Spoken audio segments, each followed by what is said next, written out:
नमस्कार दोस्तों, पिछले 8 सालों से देश में मंदिर मस्जिद हिंदू मुसलमान का डिबेट दिन रात चल रहा है और तमाम भारतवासी नरेंद्र मोदी जी के नेतृत्व में इस डिबेट का पूरा आनंद भी उठा रहे हैं, पूरा लाभ ले रहे हैं, अपने बच्चों को उसका ज्ञान दे रहे हैं। तभी तो देश दुनिया भर में विश्व गुरु का ओहदा पाता जा रहा है। लेकिन दोस्तों, पिछले 1 महीनों से इस ट्रेंड में एक नया ट्रेंड जुड़ा। इसके तहत देश भर के अलग अलग मस्जिदों पर मंदिर होने का दावा हिंदू धर्मावलंबियों नहीं, हिंदुत्व के ठेकेदारों के द्वारा दावा किया जा रहा है। हालांकि यह अलग बात है कि उनके दावे खोखले हैं, चूंकि भारतीय न्याय व्यवस्था में एक नया ट्रेंड चला है। लेकिन ये जो नया ट्रेंड आया और पिछले 1 महीने से देश भर में जो बवाल मचा, ये कहना नहीं होगा कि देश भर में मुसलमान और हिंदू आमने सामने आ गए।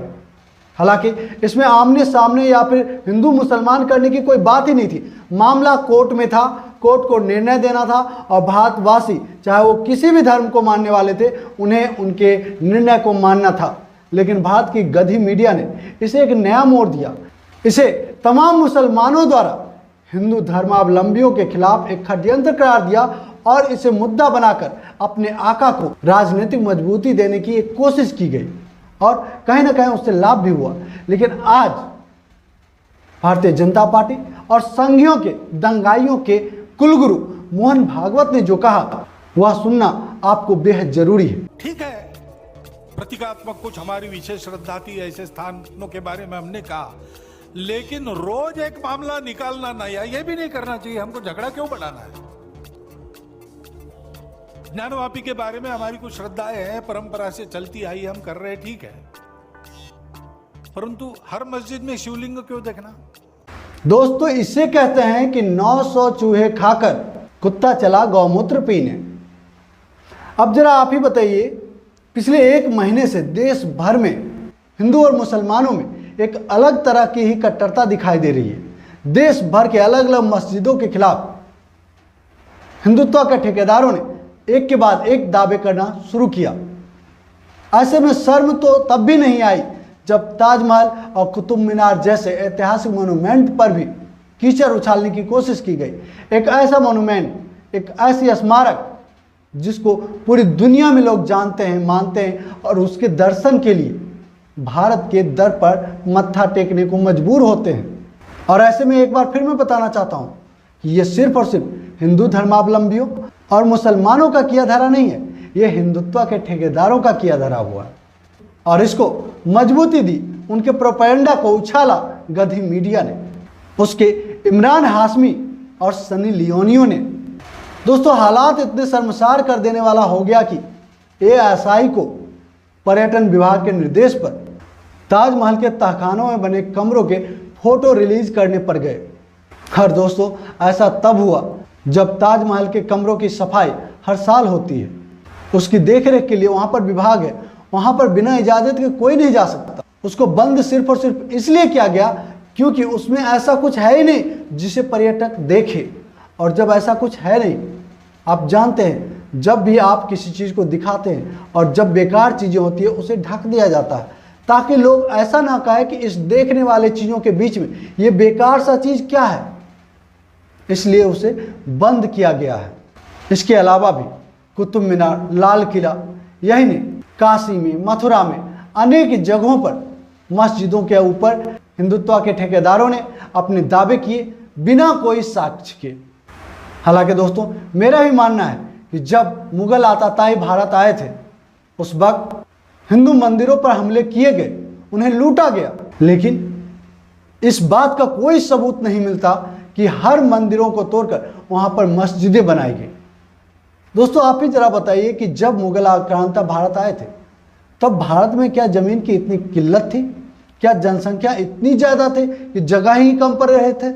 जगह की कोई कमी नहीं थी।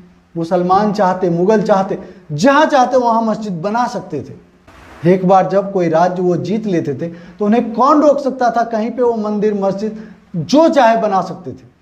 लेकिन आज जिस तरीके की बातें हिंदुत्व के ठेकेदार तमाम देश की जनता को बरगलाने के लिए, एक दूसरे से लड़ाने के लिए किया जा रहा है, कर रहे हैं, वह बेहद चिंताजनक है। इस तरह की बातें उन मुगल आक्रांताओं के, मुगल बादशाहों के खिलाफ बताई जा रही है, कही जा रही है, जैसा लगता है कि वो मुगल बादशाह नहीं, वह कोई इनके घर का रामू काका है। अरे भैया, बेशर्मी की भी हद है। एक तरफ कहते हो कि वो आक्रामक थे, क्रूर थे, दुनिया जीतने निकले थे, खून की नदियां बहा रहे थे, दूसरी तरफ आप ऐसे बिहेव कर रहे हो जैसे वो कुछ करने लायक ही नहीं था। लेकिन दोस्तों, इस मामले में आगे और कुछ कहूं उससे पहले मैं संघियों के कुलगुरु, भाजपाइयों के कुलगुरु, दंगाइयों के कुलगुरु मोहन भागवत जी से पूछना चाहता हूं। मोहन भागवत जी, आज आप कोई आम इंसान तो हैं नहीं। आज आप कहीं से भी अपने किचन या फिर बेडरूम से भी आवाज लगाएंगे, उसको भी DD1 के द्वारा प्रसारित कर ही दिया जाता है। जब ऐसे वक्त में देश में मंदिर मस्जिद का डिबेट पूरे जोर शोर से चल रहा था, हिंदू मुसलमान आमने सामने आ चुके थे, तब आपको ये लड़ाई नहीं दिखाई दी?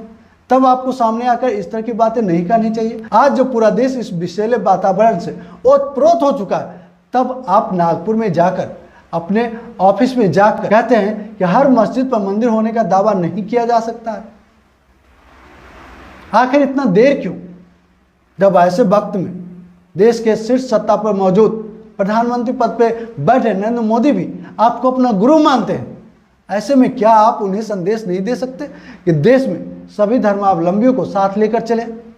देश को बांटने की जो फिरका परस्त ताकतें कोशिश कर रहे हैं, उन्हें रोकने के लिए आप कुछ बोलते, काम करते?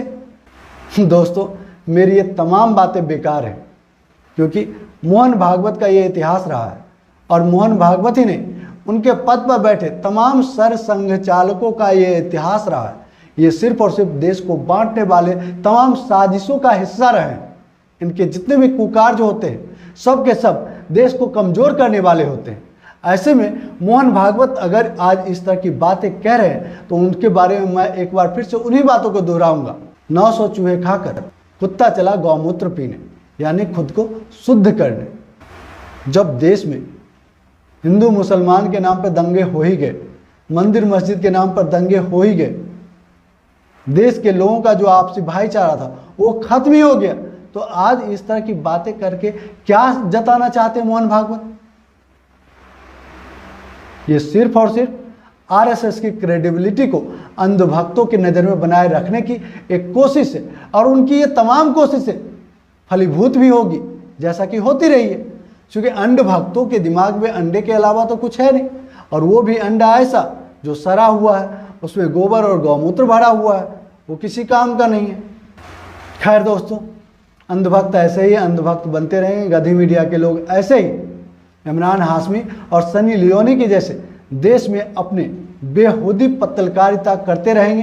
राजनेता हिंदू मुसलमान के नाम पर अपनी राजनीतिक रोटियां सेकते रहेंगे। लेकिन भला तो तब होगा जब देश में सच्चाई को प्रसारित किया जाएगा। इस टॉपिक पर इतना ही। अगर हमारी ये बातें सच्ची लगी, अच्छी लगी, हमारे वीडियो को लाइक कीजिएगा, शेयर जमकर कीजिएगा। जो दोस्त पहली बार हमारे चैनल पर, आपसे निवेदन है हमारे चैनल को सब्सक्राइब कर ले और घंटी के बटन को जोर दबा दें, ताकि हमारा हर एक वीडियो सबसे पहले आपको मिले। जय हिंद, जय भारत, जय संविधान।